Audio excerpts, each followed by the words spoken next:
What to know about Florida's property tax amendment.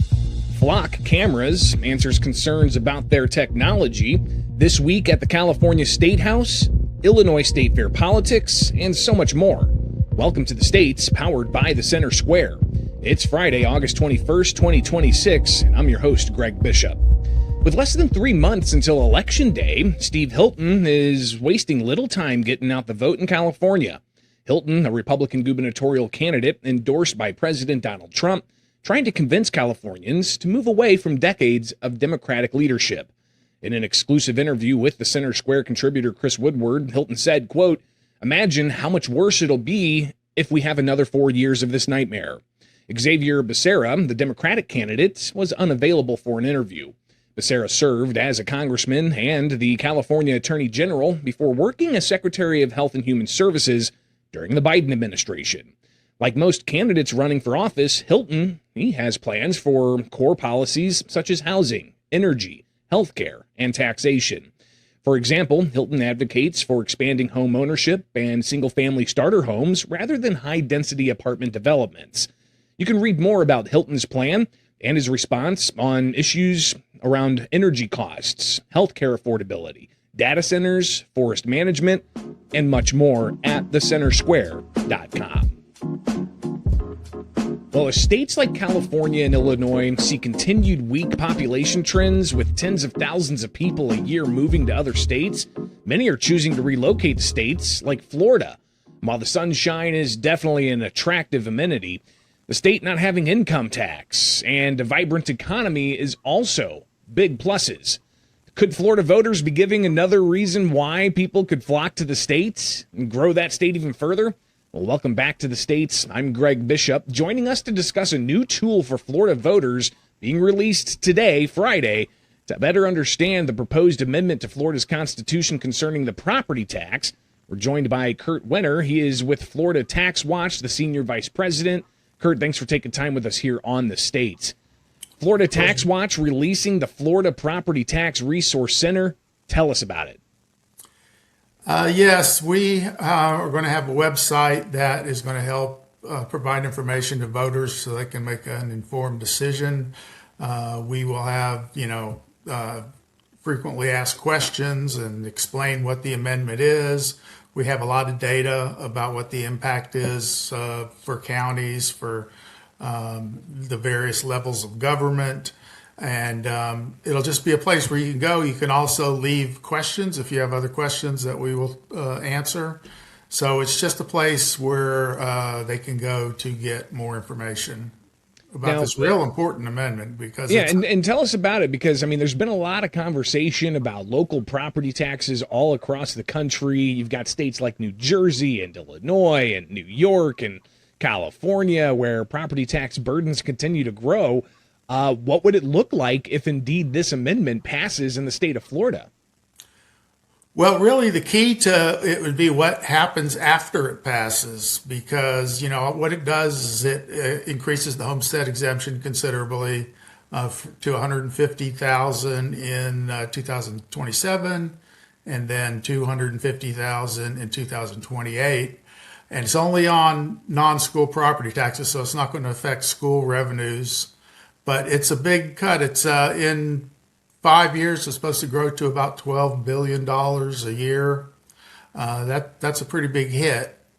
But there's nothing in there that mandates that local governments don't increase their millage rate or other taxes or fees. So, we'll see some attempts to replace that revenue.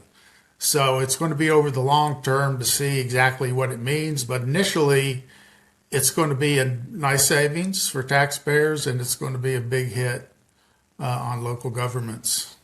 And that, of course, is going to be dictated by local voters, right? Whether or not the local government goes and wants to try to replace that revenue that's taken from the taxpayer and put into the government coffers with a different tax line, that's going to be up to voters. Well, yeah, some of it will be, like if they try to do a local option sales tax or gas tax. Most of those have to be voted, not all of them. But also, they can increase the millage rate, which they can do without voter approval. I mean, voters can decide if they want to keep the same people in next time, but it's not a vote on whether or not they can increase the amendment. They do that every year. There's also fees for things that you use. So, even things like, parks and little leagues, they can start charging that. But also, there's special assessments that are not ad valorem taxes. So there's nothing that would prohibit them from also putting in more special assessments, for things like fire service or lighting or water, things like that. Kurt, how popular is this proposed amendment? Has there been some polling done in Florida to show where this lands at this point?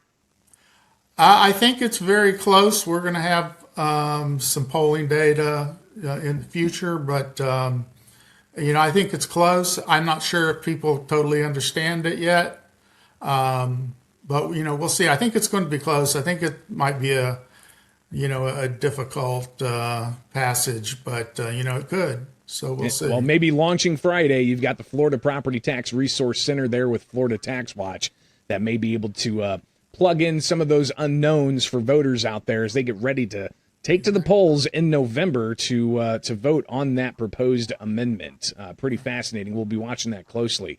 But keeping with information Florida taxpayers need to know about their state government operations, let's talk about Florida Tax Watch's guide to states spending. The 2026 legislative approval of the budget, what that means. Is it less money than they've spent in the past? What's going on here? That's a very good question. We do this budget guide every year. This year, the final budget, we do it, the General Appropriations Act, which is the number most people hear when they're talking about the budget. But there's also appropriations and bills, and some in the back of the bill, which are for this year that aren't included in the total. We include that. Then we net out the governor's vetoes to have a final budget number. And this year it was $113.8 billion. That's about $1 billion less than what they did last year. However, the legislature continues to put appropriations in what you call the back of the bill, and they list them for the previous fiscal year. That is not counted in budget totals, and I think it underestimates exactly how much the legislature is appropriating. The governor had mentioned that in his veto. He called it a $117 billion budget.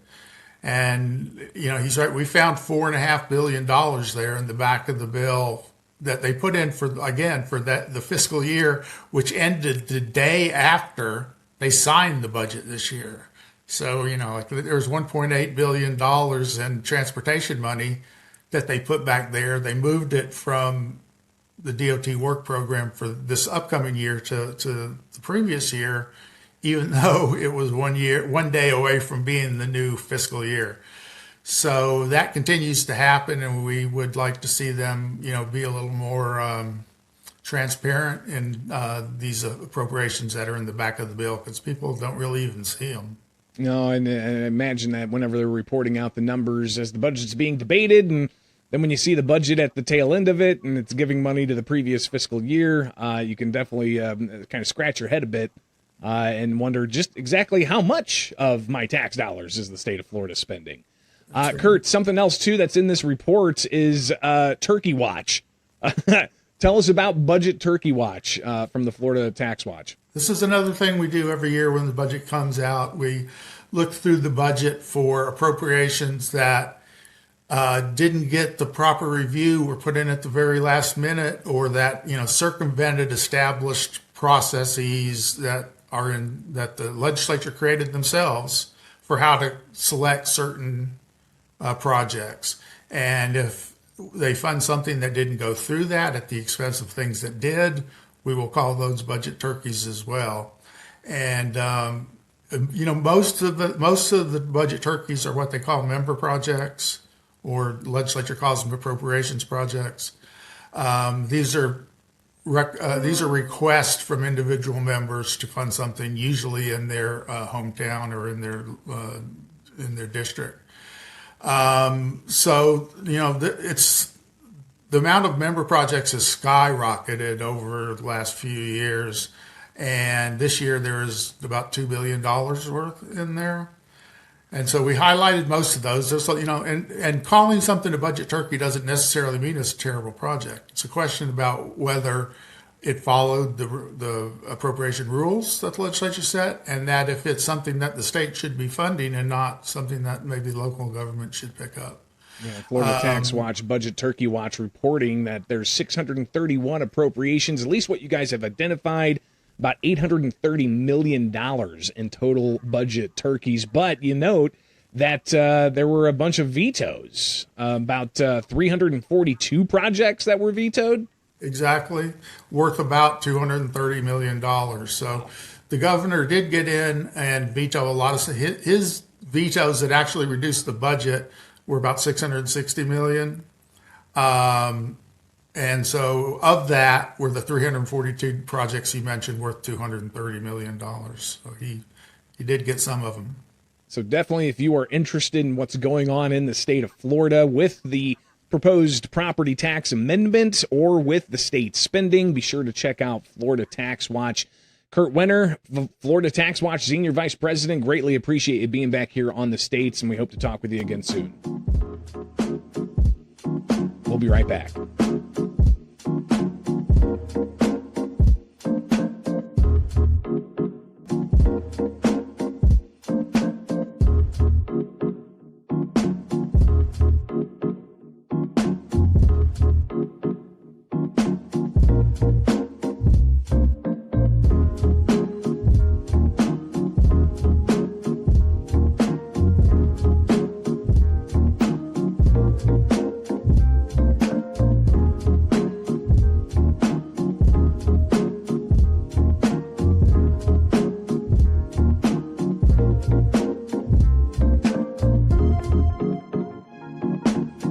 Video surveillance company Flock is working to build privacy legislation in the United States based off the company's policies. The Center Square reporter Andrew Rice reports an emerging license plate reading camera company, Flock, has faced intense scrutiny recently from lawmakers and from the public over its tactics to monitor law enforcement and public safety incidents. However, representatives from the company said that Flock has kept these privacy concerns at the forefront of its business model. During an event Thursday by Briefly Inc. titled When Law and Business Collide, a conversation with Flock's CLO, Dan Haley, Chief Legal Officer at Flock, he said surveillance technology is not new for deterring public safety incidents. However, he said that Flock is seeking to pioneer guardrails with which new technology should be used. The U.S. does not have a single comprehensive uniform policy law for Flock, and companies like it follow. And Haley said he's looking to get Flock working to have the company policy serve as the basis for future privacy law, including data audits and retention rates. When you have built your technology to comply with laws that don't exist yet, it is absolutely in your interest competitively to have the rules require it because you have a head start. And that's true, but I like to think of it as a noble head start. Now, he pointed to Flock's policy of creating a permanent record anytime license plate images are collected. They're not add-ons, they're not optional, that make the use of the products totally transparent. So there's an audit log every time a license plate reader camera is used. You can't use it without creating a permanent record of the use. So if you abuse it, the evidence of that abuse is right there in the audit log, and it's a public record. Now, back in July, at the California State House, State Senator Sabrina Cervantes proposed a measure to regulate the retention of the ALPLR data that's collected by Flock and by police departments across the state. What these systems unquestionably do is collect location and movements of millions of law-abiding Californians. In 2016, the legislature enacted SB 34 to establish safeguards governing ALPR use. Unfortunately, those protections have repeatedly been ignored. Agencies shared ALPR data with hundreds, even thousands of outside entities, including federal immigration authorities, in direct violation of state law. Many agencies failed to establish required policies or had none at all. Some commingled ALPR data with sensitive personal information with few safeguards on employee access. 6 years later, many of those same violations continue. Now, even with the 30-day retention policy that's proposed in Cervantes' bill, that may now be outdated. For Flock, Haley said the company's policies have changed. We recently changed that default to 7 days, in part due to the controversy around the use of the technology. But again, every community can still choose longer, shorter, but there's no permanent repository of data. And finally, the images that these cameras are taken are only viewed if an officer has reason to believe that a particular vehicle has been involved in a crime. So 99.99, I don't know how many nines, percent of the images taken are deleted automatically and permanently, never having been viewed by a single human being.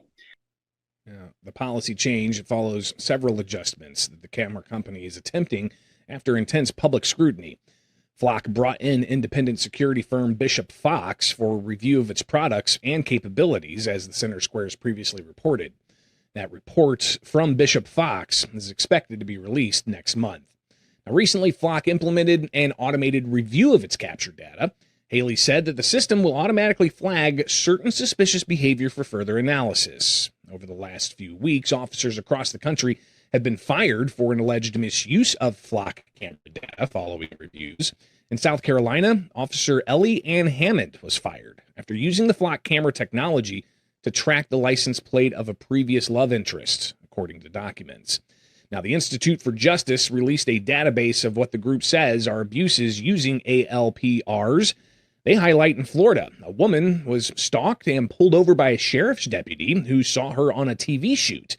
In Texas, a sheriff's deputy used 83,000 Flock ALPRs to find a woman who had allegedly had a medication abortion at the behest of her abusive partner.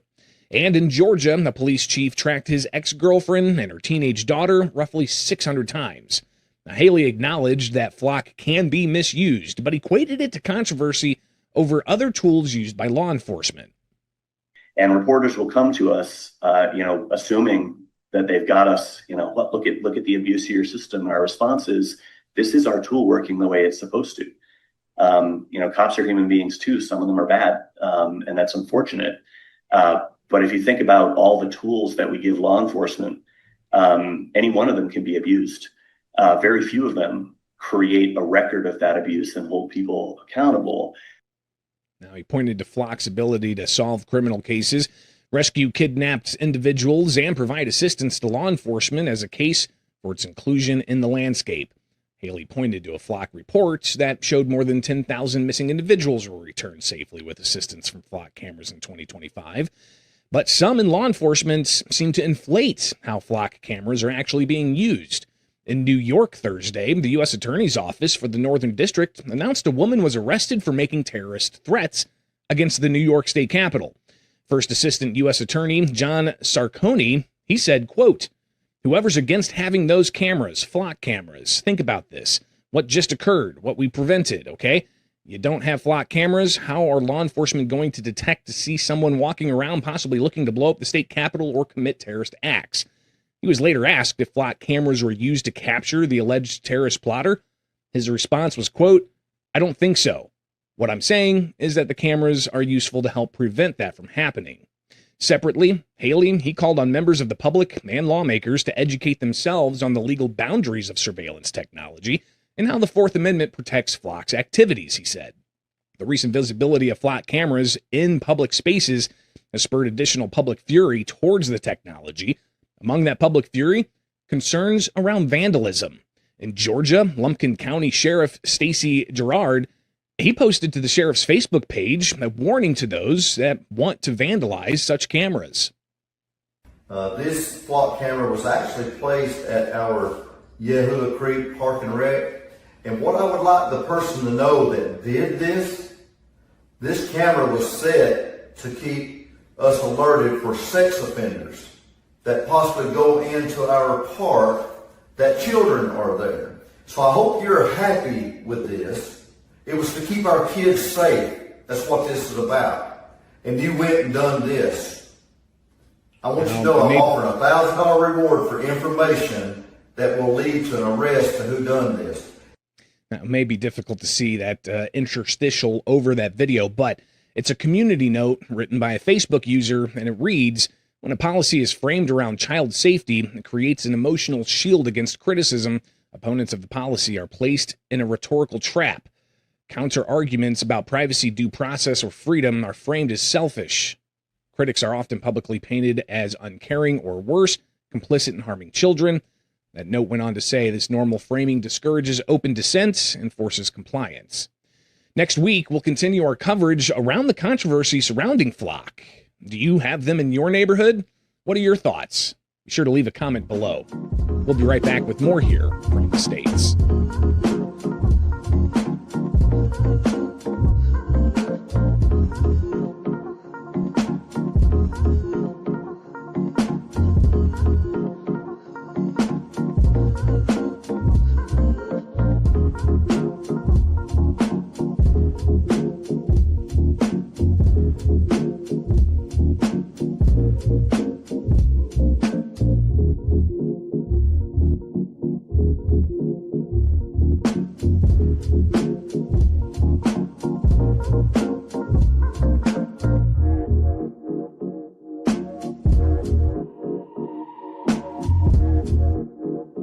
Welcome back to the States. This week, the California Assembly and the Senate, they had floor sessions all day, every day.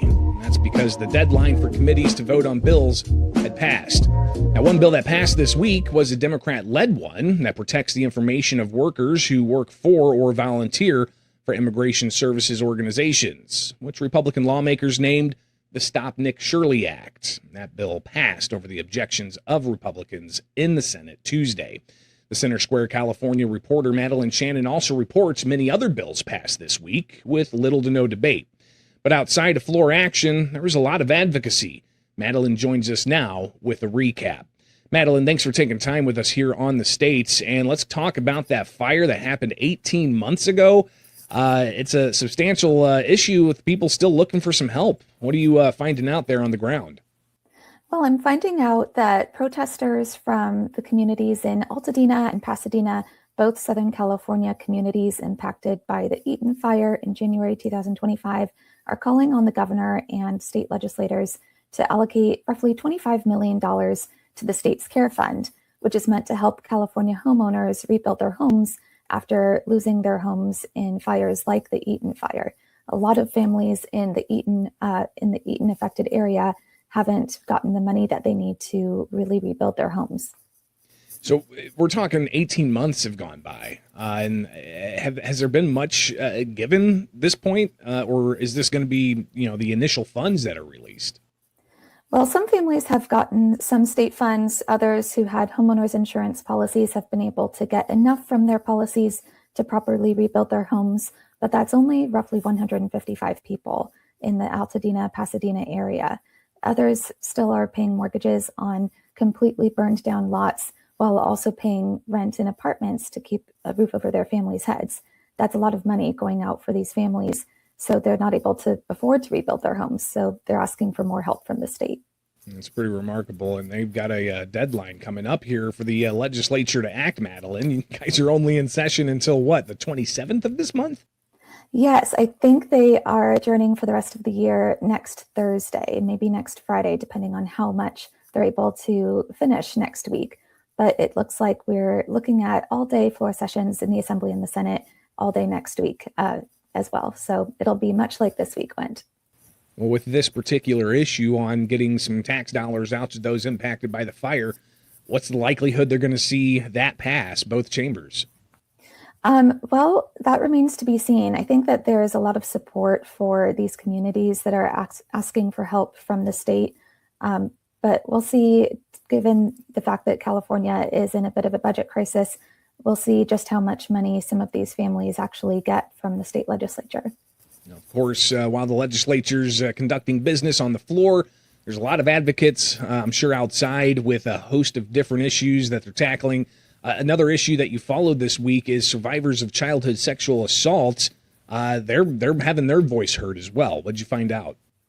So I found out that sexual assault survivors and their advocates who had a press conference yesterday outside the state capitol are advocating for legislators to keep protections for former foster youth and former youth in California's juvenile justice system. A lot of these kids, who some of them are now adults, were sexually assaulted or beaten or neglected by the adults who are supposed to take care of them. That can be foster parents, that could be state or local government officials tasked with overseeing juvenile justice facilities. And a lot of these adults really failed these kids. So these assault survivors and their advocates are asking for politicians here in California to keep laws in place and policies in place that will protect these former foster youth. You know, Madeline, there's always, I think every state has issues with their child protective services and how they're the oversight that may be lacking, how they can do more to protect. What exactly are they looking for? I'd imagine that some of the officials are, say we've got things in place, but surely there's some gaps in the system. Right. Well, a couple of the proposals that were put forward in the press conference yesterday are to avoid curbing the amount of money that former foster youth can get from legal settlements when they bring a lawsuit against their abusers or against government agencies that failed to protect them from abuse. Another measure that they're advocating for is to avoid presenting higher standards for presenting evidence in court when a former foster youth or former youth in the juvenile justice system tries to take their abusers to court. Those are just a couple of the measures that sexual assault survivors and their advocates want to see, that they want their legislators to avoid taking just to protect these former foster youth who are coming out of the foster system and juvenile justice system. And again, they've got about a week to see some of these things advance there at the California State House. Something else you covered this week is California legislators talking to the Center Square about the impacts of a new federal rule concerning gender-affirming care for transgender youth. Who'd you talk to, and what are they saying? Well, I talked to Assemblymember David Tonkipa, who said that he agrees with the federal government keeping federal taxpayer dollars from paying for gender-affirming care for minors, and that there is some scientific evidence to suggest that that doesn't really help children or minors who are struggling with gender dysphoria, who identify as transgender. But then I also talked to Assemblymember Christopher Ward, who is the chair of the California LGBTQ Legislative Caucus, and he and the rest of the caucus put out a press release recently condemning the federal government for changing these rules and keeping taxpayer funding from paying for care for transgender minors. And that's not just transgender minors in California, but across the country. Did they give a reason as to why they want to see those funds continue for particular youth in this category? Yes, they did. So Assemblymember Ward said that it was really cruel to withhold taxpayer funding from these kids who come from low-income backgrounds. They might not necessarily have the resources available to them, aside from Medicaid, to be able to seek this kind of care, and that a lot of these kids are in the middle of procedures or treatments to help them transition, and just to pull the plug on that is harmful to them from a medical standpoint. So there were arguments on both sides of this issue this week. So you can definitely read more about all of this at thecentersquare.com. Madeline, you've got a week left. What other big priorities do you anticipate that the California legislature is going to tackle? They've already got the budget out of the way, right? So that's been taken care of. Yes, they passed a budget earlier this summer. So the big budget bills have already been passed, and Governor Newsom essentially already signed this year's budget, the next budget, into law. So that's been done. But Assembly Bill 1776, or the Cartwright Act, is an antitrust act introduced earlier this year by Assembly Majority Leader Cecilia Aguiar Curry, and that keeps large corporations from acting in anti-competitive ways, and it's all in an interest to keep small businesses competitive in California. That has not passed the legislature yet, but it is advancing, and I do expect that is a bill that they're going to vote on in the next week. So that's just one big bill, but they've got a week left. Anything that you anticipate might kind of go underneath the radar that Californians need to be paying close attention to? Well, one bill that already failed, it didn't advance out of an appropriations committee in recent weeks, was an animal aesthetics bill. It would have kept those who want to genetically engineer animals for aesthetic purposes from doing just that. And that bill came to the legislature this year after Assemblymember Leticia Castillo became aware that there was a company that was trying to genetically engineer glow-in-the-dark rabbits and was trying to advance science enough to create a unicorn and other scientifically genetically engineered animals. And it was all in an effort to keep these animals from being genetically engineered just for novelty purposes. And that didn't advance to a final vote on the floor in this last week. So that bill failed, but that was kind of an interesting bill that got a lot of bipartisan support this year and ultimately is not going to advance to a final vote on the floor. Glow-in-the-dark rabbits and real-world unicorns. Yes. There's actually a company out there that's trying to put that together. I thought I've heard everything before, Madeline. I know, same. That's pretty remarkable. Well, again, be sure to stay up with what's going on in California with California reporter Madeline Shannon. Thank you so much for taking time with us here for the Center Square and the States. We'll be right back with more.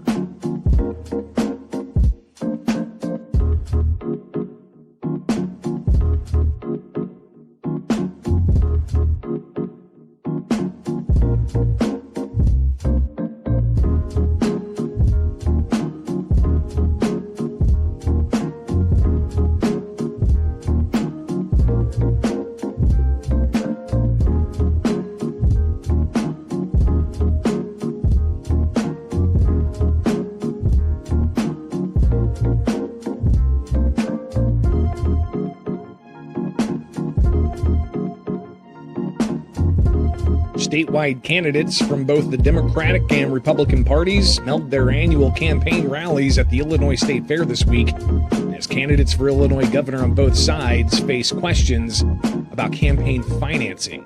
Welcome back to the States. I'm Greg Bishop. Now, campaign disclosures released this week revealed Governor J.B. Pritzker self-funded another $65 million for his campaign. Since 2017, the billionaire candidate has given his campaign more than $430 million. That's nearly $500 million he's given himself for a job that pays an annual salary of $205,000, though Pritzker doesn't accept that paycheck. Now, the incumbent Democrats, as Sean Reed from the Center Square reports, defended his recent injections of cash into his campaign at an event at the state fairgrounds Wednesday. First of all, what you're saying is that the fact that I don't take special interest money is a negative for the people of Illinois. I think that's wrong. You don't want special interests buying politicians. Secondly, you're trying to say that being wealthy somehow disqualifies one from holding high office in our state or in this country. I will tell you that it is not about that. It is about the values of the people that run for office. Now, GOP gubernatorial candidate Darren Bailey, a former state senator who ran against Pritzker 4 years ago, trails far behind Pritzker in fundraising. He said Thursday that Pritzker's billionaire status can only help him so much. Money can buy television ads, but it cannot erase a record. It cannot lower electric bills or help a senior afford their property taxes. J.B. Pritzker has been governor for nearly 8 years.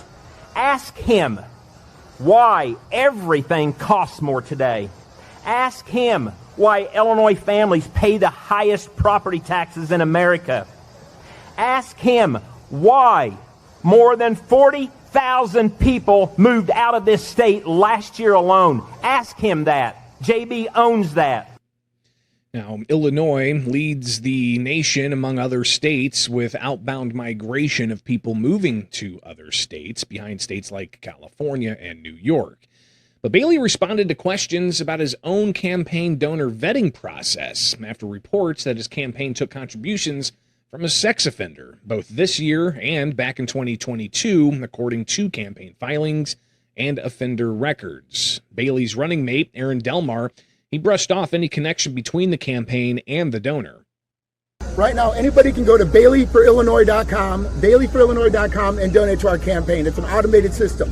So we don't check every single person that comes through, as much as J.B. Pritzker's going through and trying to check at every donor that we have. Now, Bailey noted the funds would be donated to charity and would not be used by his campaign. He also vehemently denied claims from Pritzker's campaign that he ever met the donor or attended a church with the man that's purportedly a pastor.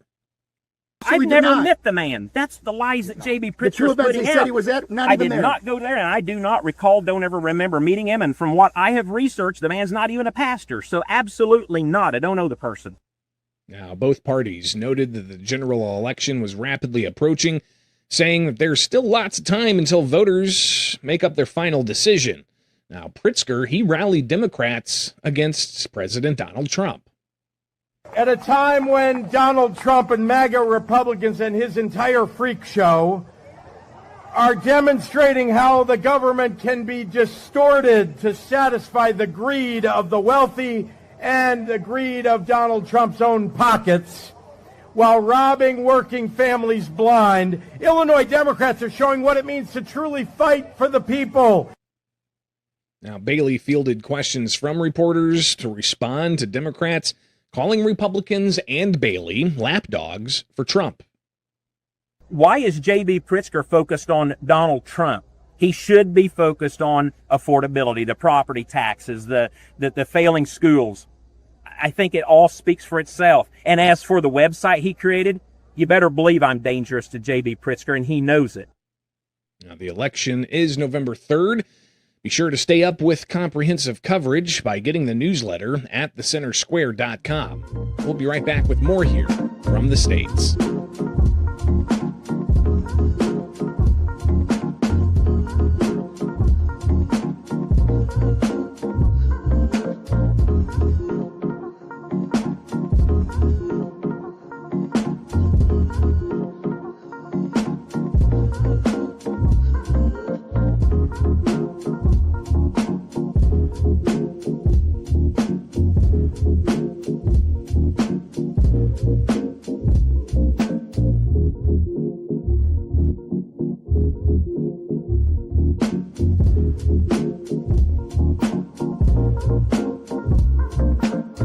Welcome back to the States. It's now time for America's Talking, with headlines from across the country that you can find in the description below or in your inbox with the Center Square newsletter, free at thecentersquare.com. Mississippi, Wyoming, and Arkansas lead the nation in car crash fatalities, according to a new report. The Welcome Law Firm, a personal injury and immigration legal clinic, analyzed fatal crash data from the National Highway Traffic Safety Administration between 2020 and 2024 in order to determine which states recorded the highest number of fatal crashes across the country. The report found Mississippi recorded the highest rate of fatal crashes, with 22.28 per every 100,000 residents. Wyoming followed with 19.12 per 100,000, and Arkansas ranked third with 19 per 100,000 from 2020 to 2024. The Center Square reporter Andrew Rice tells us authors of the report noted that the population sizes in various states may skew the results. For example, South Carolina ranked fifth in highway fatalities, but recorded 1,000 more incidents than Mississippi. Mississippi recorded 3,300 fatal crashes between 2020 and 2022, whereas South Carolina ranked fifth, reported 5,000. Now, the law firm said southern and rural states tend to make up the largest share of areas where fatal crashes are more common. Rural road networks, limited emergency response, remote locations, and higher travel speeds accounting for the greater share of fatalities, according to that report. A Colorado school district facing potential litigation over what's being called vulgar sexual education material for children as young as kindergartners. Based in the city of Carbondale, Roaring Fork School District serves over 5,300 students in Colorado's Rocky Mountain region. On Tuesday, a Christian conservative nonprofit, Alliance for Defending Freedom, sent a formal letter to the district superintendent and the board to immediately abandon the 3 R's curriculum for sexual education, which is designed for kindergartners through 5th grade. The R's stand for rights, respect, and responsibility, but parents are objecting to the material and graphic showing of anatomy. The Center Square contributor Joella Webb reports the district doesn't drop the curriculum. Potential litigation efforts are, quote, on the table, according to Kate Anderson, director of the Alliance for Defending Freedom's Center for Parental Rights. Now, the Alliance most recently faced Colorado at the U.S. Supreme Court when the organization represented a counselor who sued the state over alleged violations of religious freedom. Anderson told the Center Square that the Alliance is still waiting for a response from the school district for its letter about the sexual education curriculum. The district did not respond to the Center Square's questions about whether it had received the Alliance's letter. In California, educators say the $2.4 billion in special education funding from Governor Gavin Newsom signing a bill into law, it'll increase per pupil funding by nearly $500 a student in the program. The Center Square education reporter, Esther Wickham, has more. Following the approval of the California state budget, more funding is being sent to special education. California's new $2.4 billion special education investment will raise funding from about $900 to roughly $1,300 per special education student, hopefully providing relief to financially strained school districts. Assembly Bill 126 also includes major funding for literacy programs, community schools, learning recovery, and necessary small schools in rural areas. Many educators told the Center Square that over the few years, many school districts have been, quote unquote, cash strapped. They're not having enough funding and they're not able to allocate their resources to the necessary needs for their special education students. And they're hoping that with this kind of budget increase, they're able to use the vital resources they need for their students. And that's just some of what America is talking about. You can get those and other headlines at thecentersquare.com. From my studios in Central Illinois, I'm Greg Bishop. Happy Friday. Join us back here next week for more stories impacting you, the taxpayer, from all across the country, only with the states, powered by the Center Square.